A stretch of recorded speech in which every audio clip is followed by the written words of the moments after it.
اہمیت سمجھ لیں, وہ شرک کی خطرناکی سمجھ لیں, ان کو ایمان کی محبت ان کے دلوں میں پیدا ہو جائے, وہ کل مرنے کے بعد قبر کے اندر منکر نکیر کے سوالوں کا جواب دے دیں.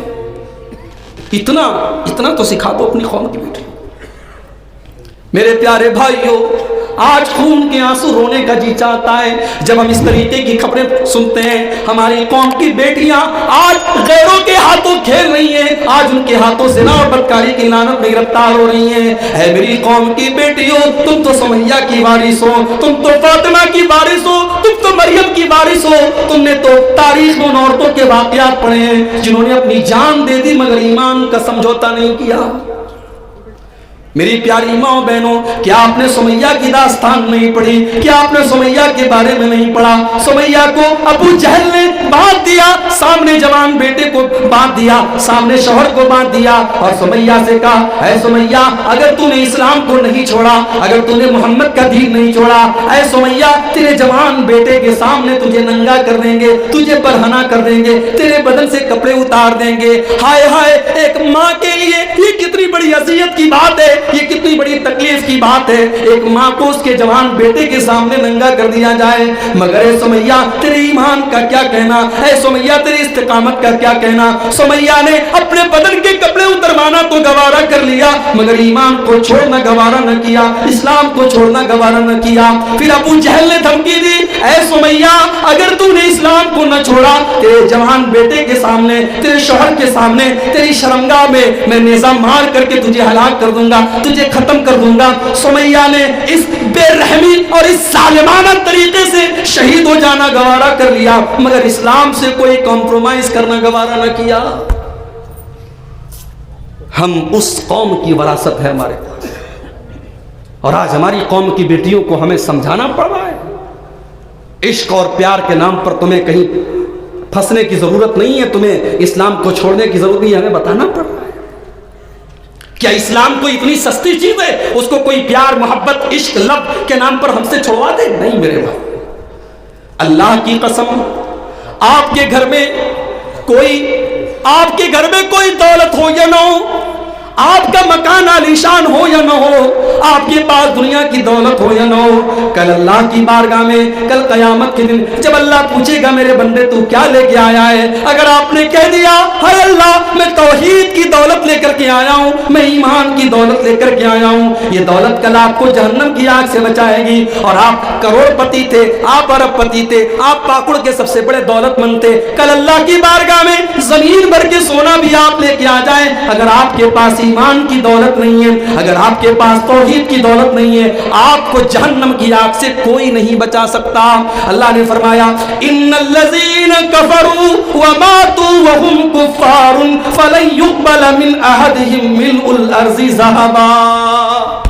جو لوگ ایمان کے بغیر دنیا سے چلے گئے, کل اگر وہ زمین بھر کے سونا بھی لے آئیں, فلن يقبل من احدهم ملء الارض ذهبا, زمین بھر کے سونا لا کر کے بھی وہ جہنم کی آگ سے نہیں بچ سکتے. اپنی قوم کی بیٹیوں کو بچاؤ میرے بھائی. ہم تو اتنے بے غیرت ہو گئے, صرف سود ہی نہیں کھا رہے, عورتوں کے ذریعے سود کھا رہے. بڑے شوق سے آج گاؤں گاؤں میں گروپ لون لیا جا رہا ہے, بینک کا مینیجر آتا ہے, بینک کا کرمچاری آتا ہے, مرد کھڑا ہے, مرد سے بات نہیں کرتا, اندر سے مہیلا آتی ہے, اندر سے عورت آتی ہے, ماں آتی ہے, بیٹی آتی ہے, بہو آتی ہے, اس کے ہاتھ سے وہ پیسہ لیتا ہے, اس کے ہاتھ سے وہ پیسہ دیتا ہے. وہ لوگوں ہم سود خور ہو گئے, ہم حرام خور ہو گئے, اور ہم ساتھ میں دیوس بھی ہو گئے, ہم بے غیرت بھی ہو گئے. ہم نے اپنی بیٹیوں کے ذریعے سود کھایا, ہم نے اپنی بہوؤں کے ذریعے سود کھایا, ہم نے اپنی بیویوں کے ذریعے سود کھایا. وہ لوگوں ایک تو سود اتنا بڑا گناہ ہے کہ قرآن کہتا ہے فَإِن لَمْ تَفْعَلُوا فَأْذَنُوا بِحَرْبٍ مِّنَ اللَّهِ وَرَسُولِهِ. وہ لوگوں اگر تم نے سود کھانا نہ چھوڑا, اگر تم نے بیاج کھانا نہ چھوڑا, تو تم اللہ سے جنگ کرنے کے لیے تیار ہو جاؤ, تم رسول سے جنگ کرنے کے لیے تیار ہو جاؤ. گویا سود کھانا, بیاج کھانا, یہ اللہ کے ساتھ جنگ کرنا ہے, یہ رسول کے ساتھ جنگ کرنا ہے. مولوی صاحب بڑی مجبوری میں ہم سود پر قرضہ لیتے ہیں. کس بات کی مجبوری ہے؟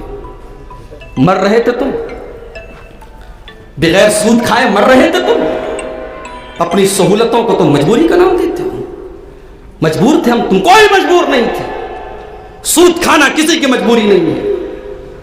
مجبوری اس کو کہتے ہیں کہ آپ بھوک سے مر رہے ہیں, کھانے کی کوئی چیز نہیں مل رہی ہے, سامنے سور کا گوشت پڑا ہے. قرآن کہتا ہے فَمَنِ اضْطُرَّ غَيْرَ بَاغٍ وَلَا عَادٍ فَلَا إِثْمَ عَلَيْهِ. جان جا رہی ہے, اگر وہ سور کا گوشت نہیں کھایا تو نہیں بچ سکتے, وہ مردار نہیں کھایا تو نہیں بچ سکتے.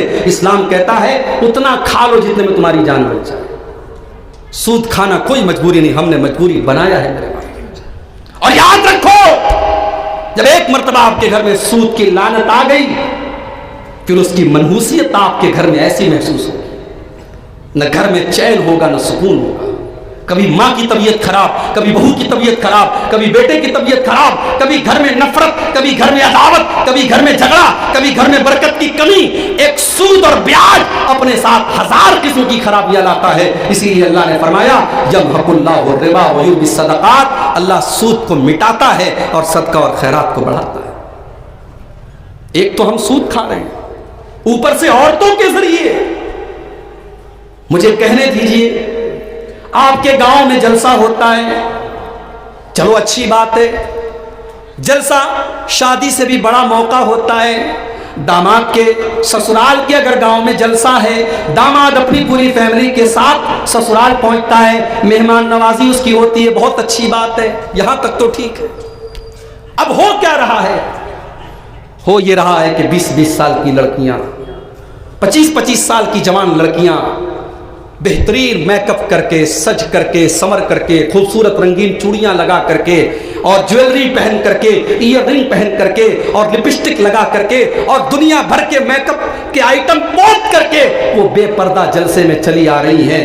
معاف کیجیے, معاف کیجیے میرے بھائی, اسی کو شریعت میں بے حیائی کہا گیا ہے, اسی کو شریعت میں بے حیائی کہا گیا ہے.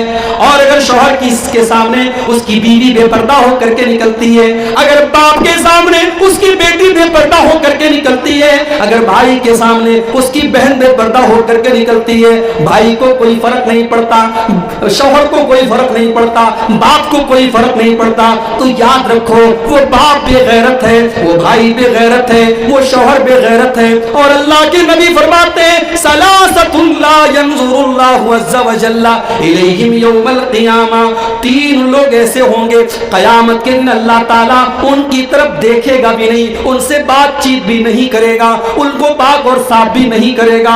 کون سے 3 لوگ؟ آپ نے فرمایا العاق لوالدیہ, اپنے ماں باپ کو ستانے والا, والمرأة المترجلہ, اور مردوں کا طریقہ اپنانے والی عورت, والدیوس, اور وہ بے غیرت مرد, الذی یقر فی اہلہ الخبث, جس کے پریوار میں بے حیائی کا کام ہو, بدکاری کا کام ہو, اور اس کو کوئی فرق نہ پڑے.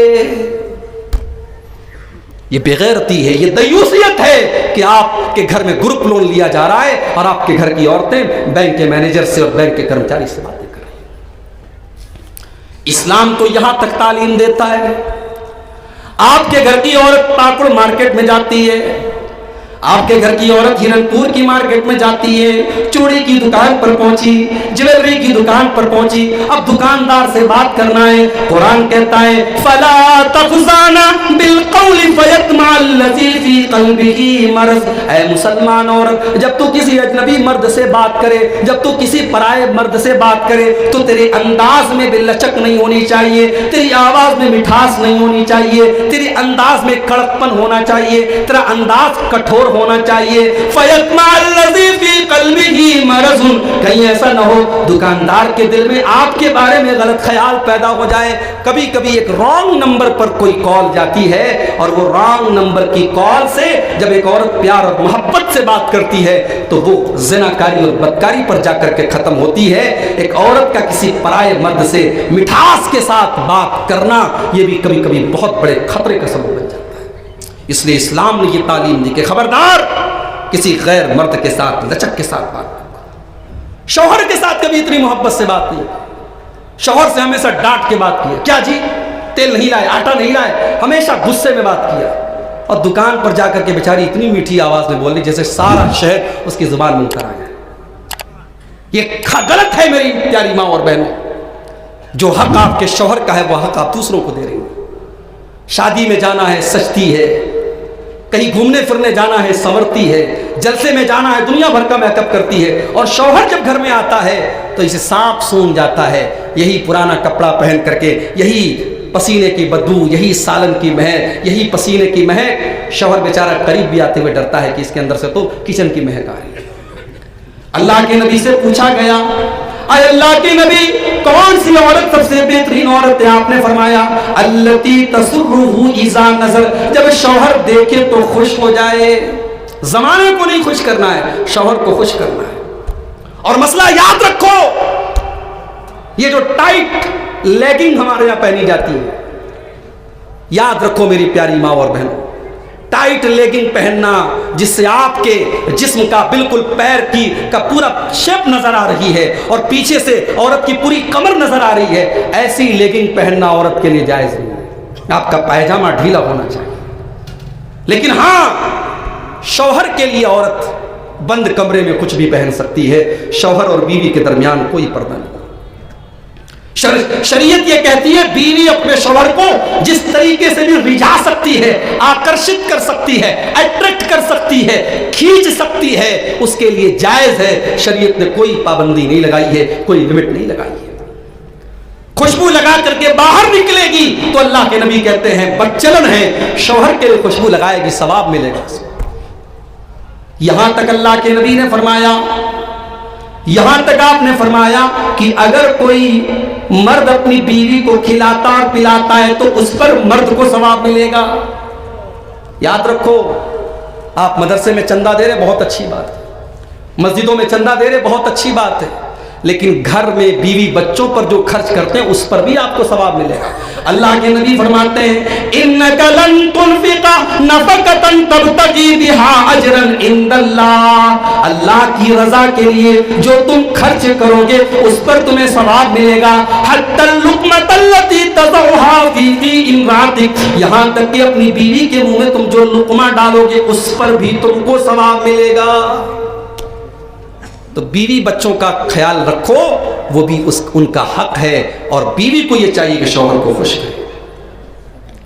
وَتُطِيعُهُ إِذَا أَمَرَ، اور بہترین عورت کی نشانی یہ ہے کہ شوہر کوئی بات کہے تو مانے۔ اور تیسری نشانی وَلَا تُخَالِفُهُ فِي نَفْسِهَا وَمَالِهِ بِمَا يَكْرَهُ، اور شوہر کے مال کی حفاظت کرے اور اپنی آبرو کی حفاظت کرے۔ شوہر کا ATM کارڈ ہاتھ میں لگے، اب شاپنگ پر شاپنگ کر رہے ہیں، شوہر کا پرس ہاتھ میں لگے، اب پیسہ جتنا من چل رہا ہے نکال، نہیں۔ ہاں اگر شوہر بیوی کی بچوں کی ضرورت کا بھی پیسہ نہ دے تو اس کے پرس میں سے آپ پیسہ اپنی ضرورت پر نکال سکتی ہے۔ اب مجھے نہیں پتا کہ مرشد بھائی اور بڑھتا اللہ والے دوبارہ بلائیں گے کہ نہیں مولوی صاحب آپ ہماری عورتوں کو چوری کرنا سکھا کے جا رہے ہیں، لیکن چوری کر سکتی ہے اگر شوہر کنجوس ہے۔ اگر شوہر کنجوس ہے، بیوی کا حق نہیں دے رہا ہے، بچوں کا حق نہیں دے رہا ہے۔ حضرت ابو سفیان کی بیوی حضرت ہندہ رضی اللہ تعالیٰ عنہ اللہ کے نبی کے پاس آتی ہے، اے اللہ کے نبی میرے شوہر ابو سفیان بڑے بخیل ہیں، کنجوس ہیں، مجھے اور میرے بچوں کے خرچ کا پیسہ نہیں دے سکتے ہیں، اگر ان کو بتائے بغیر میں ان کا کچھ پیسہ لے لوں تو کیا میں لے سکتی ہوں؟ اللہ کے نبی نے فرمایا کہ تم اپنی ضرورت بھر لے سکتی ہو، ضرورت بھر، اپنے حق بھر بیوی شوہر کے مال میں سے پیسہ لے سکتی ہے، مگر یہ اتنا لیتی ہے کہ جب نوٹ بندی ہوئی تب راز کھلا۔ نوٹ بندی میں ایسے گڑے خزانے نکلے صاحب، 1-1 لاکھ روپیہ بیویوں نے چھپا کر کے نکالا، شوہر بیچارہ ماتھا پکڑ کے بیٹھ گئے، اتنا پیسہ تو رکھی تھی۔ شوہر بیچارہ قرضہ لے رہا ہے اور بیوی نے 1-1 لاکھ روپیہ جٹا کر کے رکھا ہے۔ بہرحال یہ بھی ہوتا ہے، عورتیں تھوڑا سیونگ کرنے والی ہوتی ہیں، ان کو پیسہ بچانے کا بھی تھوڑا شوق ہوتا ہے، کچھ کو بچانے کا شوق ہوتا ہے، کچھ کو اڑانے کا شوق ہوتا ہے۔ بہرحال اللہ کے نبی نے فرمایا کہ بہترین عورت کی نشانی یہ ہے کہ وہ اپنے شوہر کے مال کی حفاظت کرے اور اپنی آبرو کی حفاظت کرے۔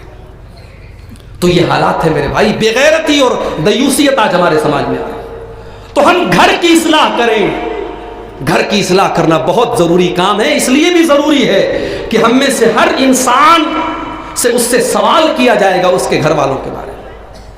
اللہ کے نبی فرماتے ہیں کلکم راع و کلکم مسئول عن رعیتہ، تم میں سے ہر انسان ذمہ دار ہے اور اس کی ذمہ داری کے بارے میں کل قیامت کے دن پوچھا جائے گا۔ فالرجل راع علی اہل بیتہ، انسان سے پوچھا جائے گا تیرے گھر والے کیا کرتے تھے، تیرا بیٹا رات میں 2-2 بجے تک کس سے باتیں کرتا تھا، تیری بیٹی کالج کے نام پر 3-3 گھنٹے گھر سے غائب رہتی تھی، تو نے پوچھا کیوں نہیں، تو نے نظر کیوں نہیں رکھی۔ ماں سے پوچھا جائے گا تیری جوان بیٹی کے پاس تو نے موبائل دلایا نہیں، موبائل آ گیا، تو نے پرس دلایا نہیں، پرس آ گیا، تو نے ریچارج کرایا نہیں، ریچارج ہو گیا، کہاں سے آیا، تو نے اپنی بیوی بیٹی سے سوال کیوں نہ کیا۔ ماں سے پوچھا جائے گا بچیوں کے بارے میں، باپ سے پوچھا جائے گا بیٹوں کے بارے میں، انسان سے پوچھا جائے گا پوری فیملی کے بارے میں۔ آپ کی تہجد آپ کو اس سوال سے نہیں بچا پائے گی۔ ہمارا اعتکاف، ہماری تراویح، ہمارا روزہ، ہمارا حج، ہمارا عمرہ ہمیں اس سوال سے نہیں بچا پائے گا۔ اللہ پوچھے گا کہ تجھے ہم نے اولاد جیسی نعمت دی تھی۔ اولاد بہت بڑی نعمت بھی ہے اور بہت بڑی امانت بھی ہے آپ کے کندھوں پر۔ اللہ پوچھے گا کہ تو تہجد پڑھ رہا تھا اور تیرا بیٹا رات میں رنگرلیاں منا رہا تھا، تو رات میں اللہ کی بارگاہ میں رو رہا تھا اور تیری بیٹی اپنے عاشق کے ساتھ باتیں کر رہی تھی، تو نے اپنے گھر والوں کی کیسی اصلاح کی، تو نے کیسی تربیت کی، اللہ سوال کرے گا۔ اسی لیے اللہ کے نبی فرماتے ہیں ما من عبد یسترعیہ اللہ رعیتا ثم يموت يوم يموت وهو غاش لرعیتہ الا حرم اللہ علیہ الجنہ، جس انسان کے اوپر اللہ تعالیٰ نے کوئی ذمہ داری ڈال دی اور اس نے اپنی ذمہ داری کا حق ادا نہیں کیا۔ آج تو لڑائی ہوتی ہے، ہم کو ناظم کیوں نہیں بنایا، ہم کو مسجد کا متولی کیوں نہیں بنایا، مدرسے کا سیکریٹری ہم کو کیوں نہیں بنایا، اتنا شوق کیوں ہے بھائی؟ اچھا یہ بھی کہتے ہیں مجھے کوئی لالچ نہیں ہے، متولی صاحب کہتے ہیں بھائی مجھے کوئی لالچ نہیں ہے، لیکن دوسرے کو متولی بنا تو متولی صاحب کا دماغ خراب ہو جاتا ہے۔ جب تمہیں لالچ نہیں تو تمہارا دماغ کیوں خراب ہو رہا ہے؟ یہ عہدے، یہ کرسیاں، یہ بہت بڑی امانت ہے میرے بھائی، اگر آپ نے اس کا حق ادا نہیں کیا تو اللہ کے نبی کتنی سخت بات بول رہے ہیں، اگر آپ نے اپنی ذمہ داری کا حق ادا نہیں کیا الا حرم اللہ علیہ الجنہ، اس انسان پر جنت حرام ہو جائے گی۔ اگر ایک مدرسے کا سیکریٹری مدرسے کی رقم کھا رہا ہے، بے ایمانی کر رہا ہے، ایک مسجد کا متولی مسجد کے چندے میں خرد بٹ کر رہا ہے، ایک علاقے کا ذمہ دار اگر اپنے عہدے کے ساتھ انصاف نہیں کر رہا ہے، نبی کے الفاظ ہیں جنت اس کے اوپر حرام ہو جائے گی۔ اگر اتنا خطرناک سودا ہے تو جو انسان صاف ستھرا ہوگا وہ تو کہے گا بھیا مجھے نہیں چاہیے، تم یہ کرسی اپنے پاس رکھو، یہ عہدہ اپنے پاس رکھو، مجھے اتنی خطرناک ذمہ داری نہیں چاہیے۔ اور جو اس کے لیے تڑپے گا، آج دیکھ لیجیے آپ کون سی ایسی مسجد ہے جہاں کمیٹی کا اختلاف نہیں، کون سا ایسا مدرسہ ہے جہاں 2 ناظم نہ ہو، 2 سیکریٹری نہ ہو اور آپس میں 2 کمیٹیاں نہ ہو، ہر جگہ جھگڑے ہیں۔ میرے بھائیوں یہ عہدے بہت بڑی ذمہ داری ہیں اور اللہ کے نبی فرماتے ہیں اگر ذمہ داری کے ساتھ آپ نے خیانت کی ہے جنت آپ کے اوپر حرام ہو جائے گی۔ تو گھر کی اصلاح کرو، اور اس لیے بھی گھر کی اصلاح کرنا بہت ضروری ہے کیونکہ گھر ہماری عزت کی حفاظت کا ذریعہ ہے۔ ہماری ماں و بہنوں کی عزت اگر سیف ہے تو گھر کے اندر سیف ہے۔ اسی لیے اللہ نے قرآن میں اپنے نبی کی بیویوں سے فرمایا وَقَرْنَ فِي بُيُوتِكُنَّ، اے نبی کی بیویوں تم اپنے گھروں کے اندر جمی رہو، اپنے گھر کے اندر عزت کے ساتھ رہو۔ پتہ یہ چلا کہ ایک عورت کی عزت اگر کہیں سیف ہے تو گھر کے اندر سیف ہے۔ اور اللہ کے پیارے نبی فرماتے ہیں صحیح ابن حبان کی صحیح روایت ہے طوبی لمن ملک لسانہ ووسعہ بیتہ وبکا علی خطیئتہ، 3 چیزیں جس کے اندر پیدا ہو جائیں اس کو جنت مل جائے گی، اس کے لیے خوشخبری ہے، اس کے لیے جنت ہے۔ لمن ملک لسانہ، سب سے پہلی چیز اپنی زبان کو کنٹرول کر لے، ووسعہ بیتہ، اور اس کا گھر اس کے لیے کافی ہو جائے۔ کیا مطلب گھر کافی ہو جائے؟ مطلب یہ ہے کہ مکان اس کا چاہے چھوٹا ہو لیکن وہ لالچ نہ کرے، وہ حرام کی طرف نہ جائے، اپنے گھر کو اپنے لیے کافی سمجھے۔ اور ایک مطلب یہ بھی ہے اس حدیث کا کہ جب فتنوں کا دور آ جائے، جب بہت طریقے کے باہر بے حیائی کا فتنہ ہے، زناکاری کا فتنہ ہے، حرام فتنہ ہے، تو وہ انسان اپنے گھر میں زیادہ ٹائم دے، اپنے بچوں کو زیادہ ٹائم دے۔ تو اس انسان کو جنت ملے گی۔ اور تیسری چیز وہ بقا علی خطیئتہ، اپنے گناہ کے اوپر روتا ہو، اپنے گناہ کے اوپر آنسو بہاتا ہو اور اللہ سے توبہ کرتا ہو۔ یہ تین چیزیں جس کو مل جائیں اللہ کے نبی فرماتے ہیں اس کو جنت مل جائے۔ تو آئیے ہم کچھ پوائنٹس آپ کے سامنے بیان کرنے جا رہے ہیں، گھر کی اصلاح کرنے کے کچھ فارمولے بتا رہے ہیں۔ آج کی تقریر کا سب سے اہم حصہ ہے، اس کو مس مت کیجیے گا، اس کو دماغ میں کہیں نوٹ کرتے چلیے گا کہ یہ کچھ موٹی موٹی چیزیں ہیں، اس کو اگر ہم نے اپنا لیا ہمارے گھروں کا ماحول انشاءاللہ بدلے گا، ہمارے گھروں کی اصلاح ہو جائے گی۔ میں 10 پوائنٹ آپ کے سامنے پیش کروں گا، 10 موٹی موٹی باتیں ہیں، اس کو اپنائیے گا، اس کے بعد ہم انشاءاللہ اپنی بات ختم کریں گے۔ سب سے پہلی چیز، آپ مکان بناتے ہیں، سب سے پہلے مکان کی بنیاد آپ مضبوط بناتے ہیں۔ اگر بنیاد کمزور ہے، مکان آپ 4-5 منزل کا تان دیجئے لیکن ایک دن وہ مکان گر جائے گا کیونکہ بنیاد کمزور ہے۔ اگر آپ اپنے گھر کی اصلاح کرنا چاہتے ہیں، سب سے پہلے اپنے گھر کی بنیاد صحیح کیجئے۔ آپ کے گھر کی بنیاد اللہ کے دین پر ہونی چاہیے، اللہ کے تقوی پر ہونی چاہیے۔ آپ اپنے گھر کو تقوی کی بنیاد پر چلائیے، دین کی بنیاد پر چلائیے۔ اللہ فرماتا ہے افمن اسس بنیانہ علی تقوی من اللہ ورضوان خیر ام من اسس بنیانہ علی شفا جرف نہار فانہار بہ ناری جہنم۔ اللہ نے فرمایا ایک انسان وہ ہے جس کے مکان کی عمارت کی بنیاد اللہ کے تقوی پر ہے اور اللہ کی خوشنودی کے اوپر ہے، اور ایک دوسرا انسان ہے جس کے مکان کی بنیاد جہنم کی آگ کے گڑھے کے اوپر ہے۔ بتاؤ دونوں میں سے کون کامیاب ہوگا؟ جو جہنم کی آگ کی بنیاد پر اپنا مکان بنائے گا اس کا مکان جہنم کی آگ میں جائے گا۔ میرے بھائیوں، پہلے لاٹری بنگال میں کھیلی جاتی تھی، ابھی آپ کے جھارکھنڈ میں بڑے زور شور سے کھیلی جا رہی ہے۔ پہلے ہمارا نوجوان تاش کے پتوں کے ذریعے جوا کھیلا کرتا تھا،